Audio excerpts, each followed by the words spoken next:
আমাদের একটা প্রোগ্রাম ছিল তারেক রহমান আমার আনন্দ মিছিল ছিল ওই জায়গা থেকে আমরা এটা অ্যাটেন্ড করবো আর আমরা কাটারি তার পাশে গেছি তার তরুণ কিনে আমরা আসতেছিলাম আর আরও ছোটো ভাইরা দু তিনটা ছোটো ভাই আছে ওরা ওই জায়গায় আগের যে মানে আগের হয়তো কিছু ধ্বংস থাকতে পারে বা কি এটা জানি না ওরা আমাদের ছাত্রদল বইলা এটা ছাত্রদল বইলা আমাদের উপরে হামলা করছে হামলা করছে আমরা আসতে পারি না এই জায়গায় এনসিপি যারা আসছিল ঠিক আছে ছাত্রদলের কর্মী নিয়ে ওরা প্রোগ্রাম করতেছে তারপর আমরা আসছি আমরা আসা থাকা অবস্থায়ও ওরা বললা যে ছাত্রদলের কর্মী বললা ওর উপরে হামলা করছে তারপর হামলা করার পরে আমরা বলছি যে এটা মিউচুয়াল আসেন যেহেতু এটা এখানে স্বৈরাচার সরকার নাই তা আমরা সবাই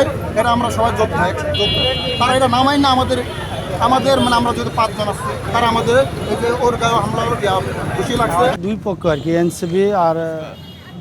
বিএনপির অঙ্গ সংগঠন ছাত্রদল যুবদলের মধ্যে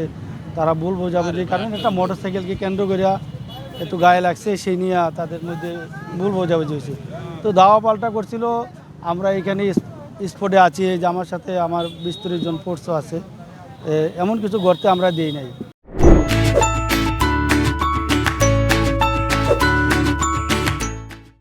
এখন তো আপনারাই দেখতেছেন আমাদের সম্পূর্ণ নিয়ন্ত্রণে আছে, আমার সাথে ফোর্স আছে কোনো অসুবিধা নাই। আপনারা অসুবিধা দেখতেছেন চরমজিত হয় নাই, আমি ওই পাশে একটা